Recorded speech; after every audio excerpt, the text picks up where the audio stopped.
I think you're on mute. Workday starting to sound the same? I think you're on mute. Find something that sounds better for your career on LinkedIn. With LinkedIn Job Collections, you can browse curated collections by relevant industries and benefits, like flex PTO or hybrid workplaces, so you can find the right job for you. Get started at linkedin.com/jobs. Finding where you fit. LinkedIn knows how. I think it would be awesome if we could all be positive about ourselves and our bodies all the time. But I think what's happened is that the pendulum has swung really far from that body negativity that we all experienced in the 90s and early 2000s to this hyper body positivity. But I think it doesn't leave room for the real struggles that we have. Welcome to the No Guilt Mom podcast. I'm your host, Joanne Crone, joined here by the lovely Brie Tucker. Why? Hello. How are you? Yeah, that intro's not going to stick. No. You It tried. sounded cooler in my head. Oh, that happens to me a lot too, yes. Well, we are doing something that we haven't done before here on the No Guilt Mom podcast. Our Happy Mom Summit is open for registration right now. And so we're sharing our favorite sessions from it. Some of our favorite. I feel like all of them are our favorite, but we really had to pick a few from the top of our head to share with you. Right? So we've been doing this summit for 4 years. Every year it gets bigger and bigger. This year we have over 50 speakers. There was so much information. So much information. So much good stuff. Such good stuff. And this one is no exception because this is our friend, Dr. Whitney Casares. She has been part of our summit for the past 2 years, and she's also been on this podcast as well. She is a pediatrician in the Portland area, and she has so much to share about mom mental health and taking care of kids, but also taking care of yourself as a mom. Like, part of Dr. Whitney's story is just listening to the people who told her what to do with her children instead of actually like listening to the situation with her children. She wrote a book. Really? Yeah, she wrote a book. One of her children has special needs and had to go to occupational therapy. And she was just told by the occupational therapist, like, there was a situation that happened that her daughter was telling the therapist about. And the therapist comes out and she's like, your daughter would like to say something to you. And it was about how, like, Dr. Whitney didn't spend enough time with her. Yeah, I remember that episode and I remember that story. Yeah. And Dr. was Whitney's like, excuse me? Like, well, because like in that moment, like, she felt like a horrible mom. I mean, it's bad enough when you're, I will only be on the soapbox for a moment, guys, I promise. I mean, it's bad enough when your kids say something that makes you just feel awful. Like, they'll say something like, I wish you just were around more. I wish you would just like be nicer. And I mean, it's bad enough in the sense that it tends to rip us up, right? But let's add in the extra factor of, oh, now there's another adult that is judging me as harsh as my kid. And you don't know that story, but that's the story that goes on in your head. So that was not a fun moment. I think I've been in moments like that several times with my kids. Yeah, it's where not. Something is said and I'm like, I want to die right here. It's crazy though, like, have another adult brought it up to you. Like, I did a lot of things wrong as a teacher, but that is something I wouldn't do to a parent. I wouldn't have their child confront the parent in front of me at all, because you always have to think, like, you as a parent know more about the situation than anybody else. Like, there is always extra to the story. So it just made me mad on her behalf. But today, Dr. Whitney is talking about body image and how we as moms can affect what our kids also think about their bodies. So with that, let's get on with the show. You want mom life to be easier. That's our goal too. Our mission is to raise more self-sufficient and independent kids, and we're going to have fun doing it. We're going to help you delegate and step back. Each episode will tackle strategies for positive discipline, making our kids more responsible and making our lives better in the process. Welcome to the No Guilt Mom Podcast.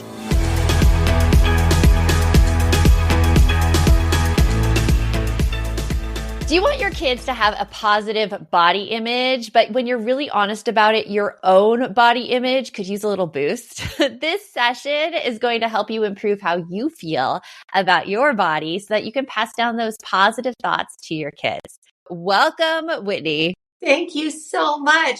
Sometimes when I hear people read my bio or read what I've done, I'm like, oh yeah, I've done that. You've done all the things. Yeah, I feel the same thing. Like, you're like, whoa, I sound really impressive there, but you are impressive. I love this topic too that you're bringing to us this year because you're like a frequent Happy Mom Summit guest, and talking about body image is so important. It's something that I personally relate to too, because I grew up seeing my mom and my grandma constantly dieting. Like, Weight Watchers was a pretty permanent figure in our house.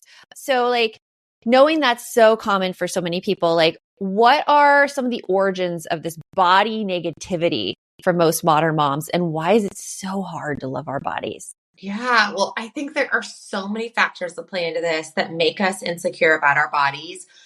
Number one, like you said, all of the stuff that we watched our parents do when we were younger, you know, the slim fast diets, the cabbage soup diets, all of that stuff. Oh, yeah.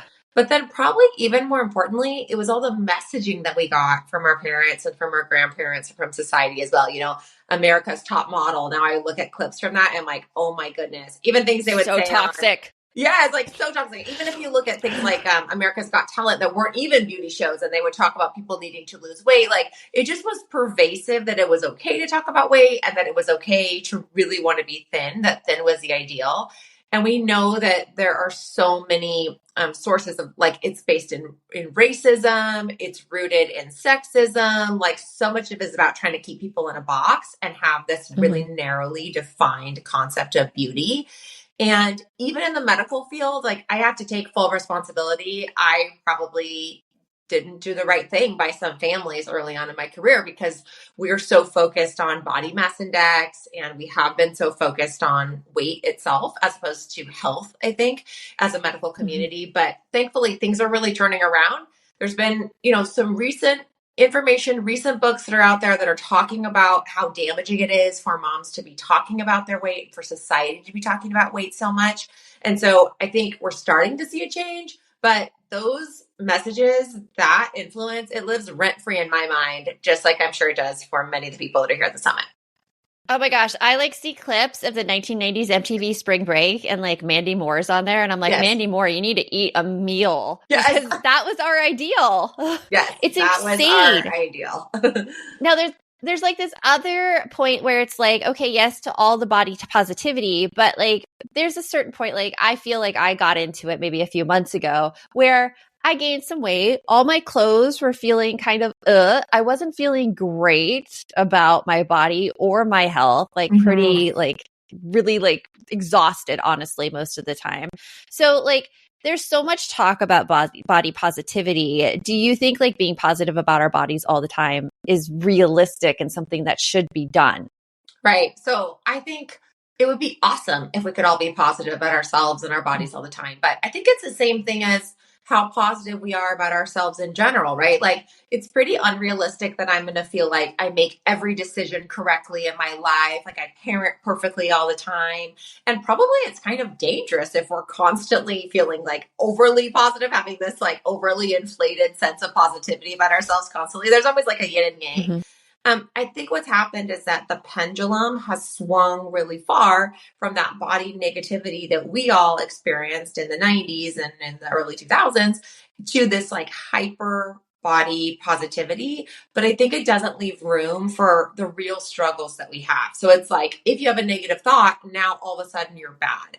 And what I want people to know is that it's totally normal to have negative thoughts. It makes sense that you have negative thoughts. And the more that we can actually just bring awareness to them and have compassion for ourselves about like, yes, I feel this way and it makes sense that I do and I'm not alone in it. I think actually the more we're going to be able to move to having authentic positivity around our bodies, as opposed to just like, oh, yes, yes, yes, I'm supposed to be positive. I just saw a post with Ilona. She's the one who was the rugby player in the Olympics. I love her. Yes. Isn't she so amazing? Yes. I love her. Yes. And she was like, I'm going to keep it real for you today, you guys. I'm not feeling that positive. And one of the psychologists that put stuff in her comments was talking about the idea of body neutrality, that if you feel like it's too much to try to be positive all the time, that just aiming for it being like not negative, basically, like that's a good enough middle ground step for ourselves. And I found so much comfort in that and like relief to feel like, oh yeah, I don't have to feel positive all the time. I just have to catch myself when I'm feeling really negative and unkind to myself. That's a great tip, because it doesn't have to be positive all the time. You're right. It's like the Pollyanna syndrome that we get into, and we're like, oh, and I think it's also something that women specifically are kind of like put in this box where like you have to be happy all the time. And if you're angry and if you're sad or if you're mad, something's like inherently wrong with you and you need to turn it around. So like there's so many layers of that. But what's the fine line, though, between like body positivity and taking care of ourselves? Because that's really kind of a hard thing to distinguish between. We'll be right back after a quick break. Oh my God, it's the coolest thing ever. Hey guys, have you heard of Goldbelly? Well, check this out. It's this amazing site where they ship the most iconic, famous foods from restaurants across the country, anywhere nationwide. I've never found a more perfect gift than food. They ship Chicago deep dish pizza, New York bagels, Maine lobster rolls, and even Ina Garten's famous cakes. Seriously. So if you're looking for a gift for the food lover in your life, head to goldbelly.com and get 20% off your first order with promo code GIFT. This episode is brought to you by Progressive Insurance. Do you ever find yourself playing the budgeting game? Well, with the Name Your Price tool from Progressive, you can find options that fit your budget and potentially lower your bills.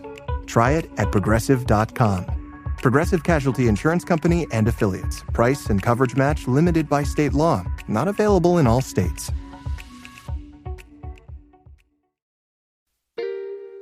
Are you a parent in need of a laugh and a little escape?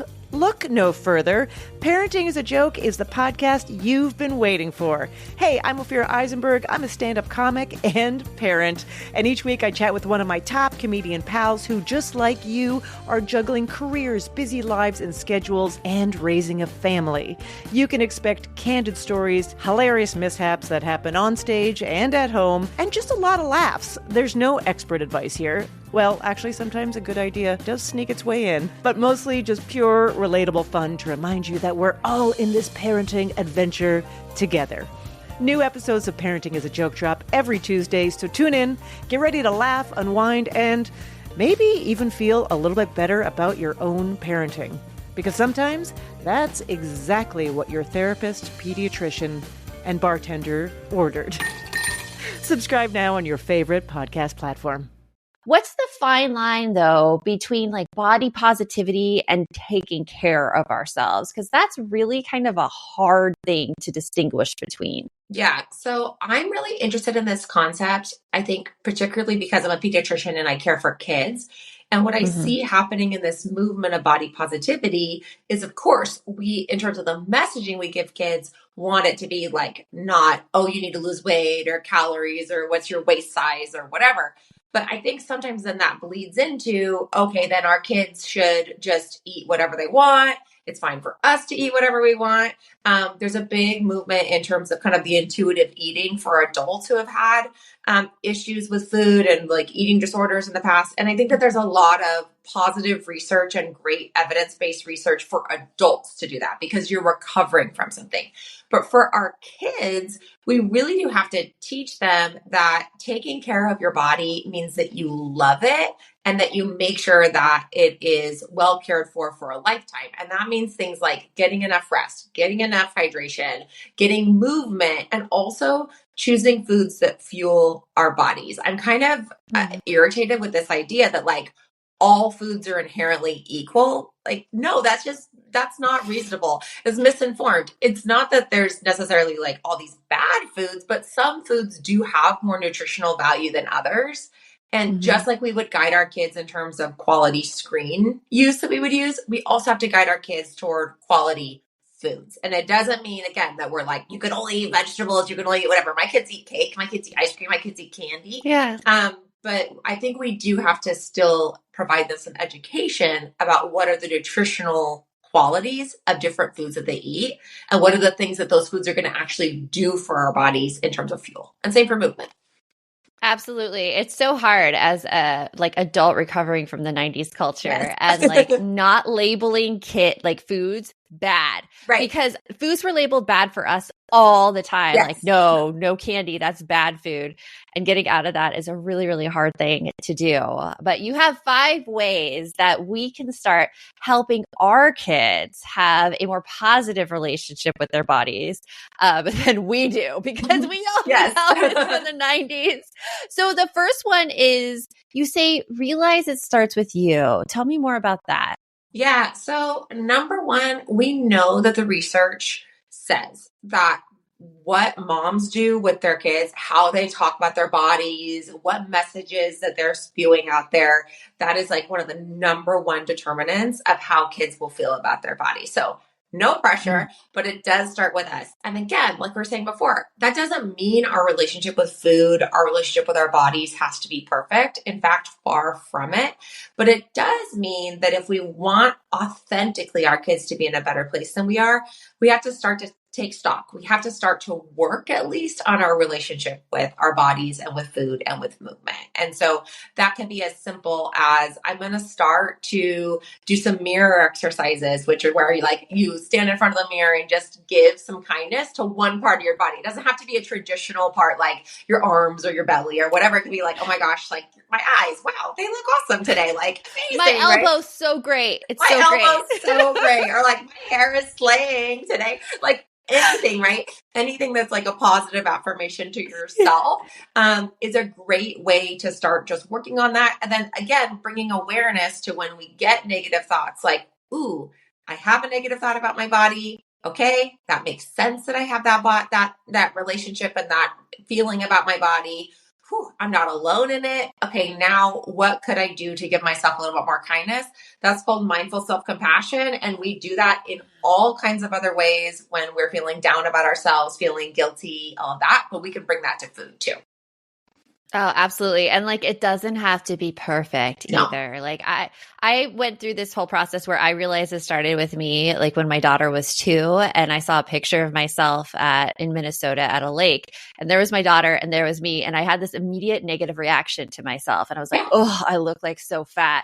And it was at that time where I'm like, I don't want to pass this down. Yeah. And I went through my own eating journey and everything. Right. And I realized, actually, she's a teenager now. Really recently, she pointed out a negative food behavior that I still have, where I was trying to measure all of my food, because that's what we were taught. Yeah. And it doesn't have to be a perfect thing. So I love that. Realize that it starts with you. Tell us about the second one, about committing to this fake it till you make it. Yeah. Okay. So first of all, small story on the original point of it starts with you. Last night, my kids were acting a fool. I was in the kitchen and I came out from the living room where my kids were, where they were arguing and whatever. And I looked and there's a piece of cornbread that was sitting there. And my very first thought in my mind was like, you're mine. You know what I mean? Like I wanted to devour the cornbread in a way to soothe myself. So even that is a step in the right direction of changing your relationship with food, is recognizing, ooh, that's something that I do when I feel stressed, is that I want to drink more or I want to eat more in a way to soothe myself. And it would have been fine if I ate the cornbread, but it was a good opportunity to just stop and pause and be like, whoa, that's my gut reaction, is to do that. Okay, is that the actual step that I want to take? Or do I want to do something different for myself that's going to be maybe a little more healthy in the long run?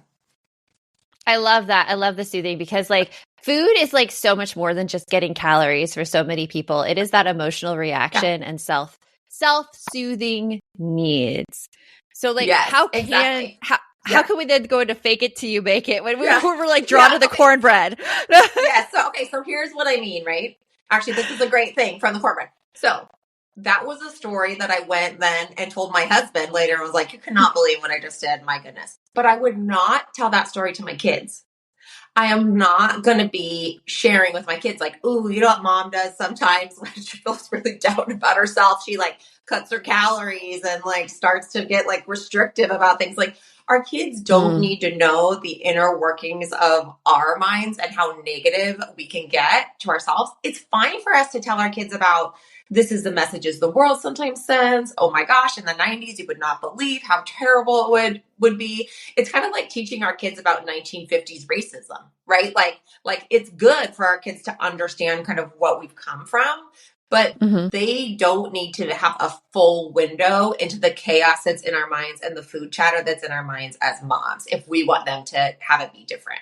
So when my daughter has come home and said, a kid at school called me Jelly Belly, and my initial thought is like, ooh, I would feel bad if someone said that. Ooh, I hate it. The message that I gave to my daughter was, okay, well, how did that make you feel? She's like, oh, it's fine. I mean, I love my belly. It's like a little bit rounder than other kids, but it's all good. So then I had to reframe what I think in my own mind to what's going to be helpful to her. So something more like, okay, well, that's amazing. If for some reason that starts to feel bad to you, then tell people not to say that to you, like to have a whole conversation with her that's based off messaging that's actually going to be helpful to her as opposed to the way that we've been ingrained for a long time. Yeah. And I actually love how times are changing in regards of like body type and body image. Like my 15-year-old daughter has such a different body image of herself. Like she still has those things where she wants to be smaller. I think that's still baked into our media. That's baked into everything online. But she has these positive role models now, like Alona and like all of these strong women who she can model from. And like when we model that positive behavior too, it only gets better. It only gets better for them. Exactly. Number 3, you have about making these healthy habits about fun. Like, how do we do that? Okay. So many of us, because of the conditioning that we've had, look at exercise as a punishment. I mean, we might like to go on a nice walk with our friends or go on a hike or something, but like far and wide, we're like, oh, I ate that, so now I need to go burn it off, right? With doing exercise. Oh, yeah. And thinking about, and even like the metrics that are associated with exercise classes and stuff, like how many calories you burnt or whatever. So really trying to change what we do with our family, even if we're still working on our own stuff, to make movement really about having a good time, about how we feel. So is there something that makes us feel stronger? Does being part of a soccer team make us feel like we are more connected with other people? Does dancing to our favorite song make us feel more alive? Does, riding our bike as fast as we can, does that make our heart beat really fast and we feel like we get those good endorphins? So trying to think about movement, especially as a way to kind of celebrate all the different emotions. And then with food, trying to make it about 2 things. One, about celebration. So what are the ways that we can really celebrate life together? What are recipes that are maybe traditions in our family that we can cook together that make us feel like we really are a strong family unit? And then also, what are the foods that fuel us? So what does the tomato that I'm growing in my garden, what does that do for my kids' eyes? How does that help them in terms of having a healthy heart, and so on? So really trying to change our narrative for ourselves, but even more so for our kids to think about what is this food or what is this movement going to do for me in a way that feels really fun, feels really active, feels really engaging. We'll be right back after a quick break. Hey, moms, parents, and mental health advocates. Are you ready to dive into the real, raw, and incredibly important world of perinatal mental health? Look no further. The Mom and Mind podcast has that and more. Hosted by me, Dr. Kat, a perinatal psychologist, mom, and passionate advocate for mental wellness during parenthood. Every week, I explore the emotional journeys of pregnancy, postpartum, and beyond. From postpartum depression and anxiety to birth trauma, miscarriage, and the challenges of balancing it all. Mom and Mind brings you the conversations we need to be having. Through expert interviews, personal stories, and actionable insights, you'll find a space of understanding, hope, and healing. Because no one should feel alone in their journey. Whether you're a mom, partner, friend, or professional, Mom and Mind is here to empower you with knowledge, compassion, and support. Tune in wherever you get your podcasts and join a growing community breaking the stigma around perinatal mental health. Listen in to Mom and Mind, because your mental health matters. Hey friends, if you're facing divorce, thinking about it, or navigating the chaos it can bring, I've got something just for you. I'm Kate Anthony, and I host the New York Times recommended The Divorce Survival Guide podcast, your one-stop resource for surviving and thriving through divorce. Each week, we dive into everything from emotional healing and co-parenting to legal strategies and starting over. You'll hear from top experts, powerful guest stories, and maybe a little tough love along the way. Because divorce, it's hard, but you don't have to do it alone. This isn't just about getting through it. It's about rebuilding and reclaiming your life on the other side. Whether you're in the middle of a messy split or planning your next chapter, I've got your back. So hit that follow button and join me on the Divorce Survival Guide podcast, because survival isn't the end. It's just the beginning.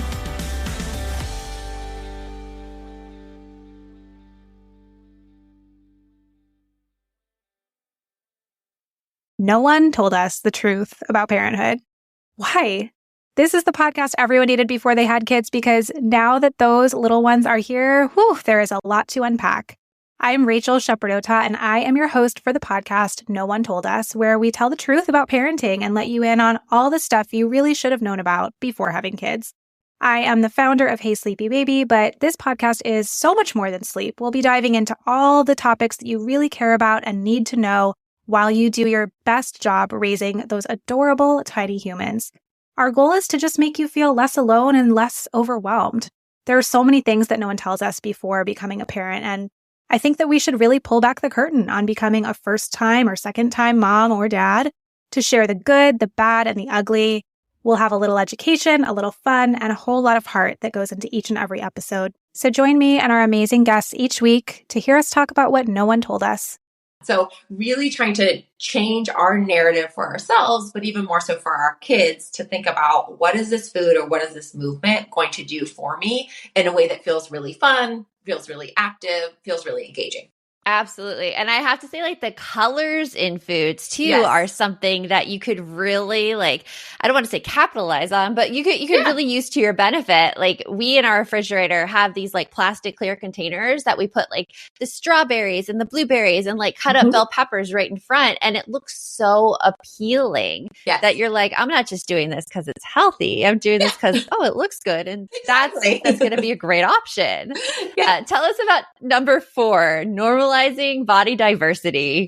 Yes. So this is all about giving your kids exposure to people who do not look like themselves, different body shapes, different body colors, different hair types, different hair colors, because this isn't just about like small or big. This is also about just the fact that people genetically are wired to look in different ways. And then also the environment impacts that as well. So teaching our kids about the idea of genes plus environment. You know, my daughter's booty looks similar to mine because she's my kid, right?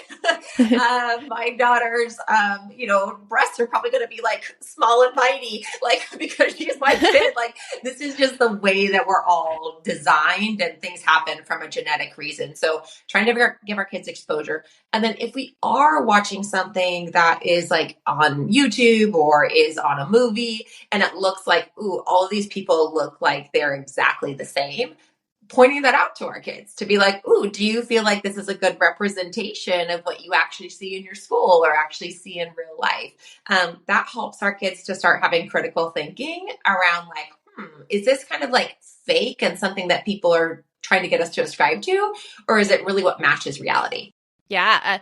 And it's interesting too to see that there is a wider range now of body diversity being presented. Like, I know you're a Swiftie, right? Yes. You're a Swiftie as well as I am. Yes. Taylor Swift's dancers represent such like a wide range of body diversity that like having kids see that is an amazing thing. Like, my daughter was just pointing out one of her favorite dancers is Cam, the guy. And he does not fit into any of the body molds, and he is like one of the most expressive, amazing people. Yeah. And seeing those representations is great. Yes, absolutely. Number 5, focus more on how your body feels than how it looks. Oh, dig into that one, Whitney. Yes. Okay. So this one is about this idea of, my body is an instrument, not an ornament. So of course, I like that phrase. Yes. So of course, it makes sense. Our physical selves are a part of us. So I think it's silly to have this idea that we're never going to care about, if our hair looks like it's out of whack or whatever. Like we are going to care about those things, but I want us to try to be able to give the message to our kids that what their body is able to do for them and how they feel in their own body matters so much more than how they look on the outside. This also includes things like their emotions. So, am I feeling anxious? Am I feeling angry? Am I feeling sad? Because we know that those are then going to drive those coping mechanisms that I still have ingrained in my head for the cornbread. I want it to be that then my kiddo can be like, ooh, immediately I'm anxious or I'm sad or I'm frustrated. Okay, what are all the tools in my tool belt that I could use? And sometimes it might be, it would be great to go like get ice cream with mom. That feels good. Or it might be, I want to go take a walk. Or it might be, I want to listen to my favorite Taylor Swift song. Like, what's the thing that's actually going to be the most healthy and the most helpful in this moment? Because a lot of us learned to eat our feelings as we were growing up. And that's what we don't want for our kids. Yeah, like me, totally, right? So I want our kids to have a different relationship with food where it's not the only tool in their tool belt and it's not their go-to every single time. Yeah, it's so difficult too, because I think it also requires some introspection, which we also were not told to pay attention to when we were kids, and identifying the emotions that we're feeling. Yeah. So, Whitney, what is one action step that you want people watching this presentation right now to take? Yeah. So I want them to understand first and foremost that loving your body doesn't mean it's like a free-for-all. I have to be body positive all the time or else I am like not a good person or I'm not on the right body positivity train. This is a journey. The first step is just to start becoming more aware of what our thoughts are and where those thoughts came from, so that then we can start to take some action as to being more kind to our bodies and recognizing all of those messages that come floating into our heads. Oh, that's so good. So like, how do we model that? How do we like recognize that for our kids? What's like one little thing people can do like right now after getting off of this? Yes. So I think the biggest thing is you can tell your friends that are around you, hey, if you start hearing me say something negative or you start hearing me comparing myself to somebody else, would you catch me? Would you start like helping me by saying, hey, nobody talks to my friend that way, and I'll do the same for you? Is there an accountability person that you could just have them be your little mirror for you? And I bet you the more that someone else starts saying it to you, you'll start to become more aware in your own head. Oh, yes. I find that so helpful. I have been the accountability partner to friends, and friends have done that to me. And it's such a good thing to do. So make sure, find a friend to do that as soon as you get off of this, but don't leave yet. Tell us about the 5 ways to help your kids love their bodies when you're still trying not to hate your own. Yes, exactly. So it goes through each of the points that we just talked about, but it goes in great detail as to exercises that you can do on your own, and then also exercises you can do with your kids. And I mean exercises as in like activities you can do. So that mirror activity, I show you exactly how to do that. We talk about finding the accountability partner. We talk about what are the media images going through with your kids and different questions you can ask together. So a lot of great detail so that you feel like you have really specific action steps that you can take on each of those steps toward finding more body positivity for yourself and more for your kids. I love it. So Whitney, thank you so much for sharing all this information about body image and loving your body for, I'm going to start using that phrase, your body's an instrument, not an ornament, because I love it so much. And Whitney, we will talk to you later. Sounds great. Thanks for having me. So I loved Dr. Whitney's advice about normalizing body diversity and like different body types. I always stuck with the rule of thumb when my kids were little of like, you know, we don't say fat, we describing people, we try not to comment on their body type. But now I see how that just makes it so that my kids didn't have the vocabulary, didn't know what to say.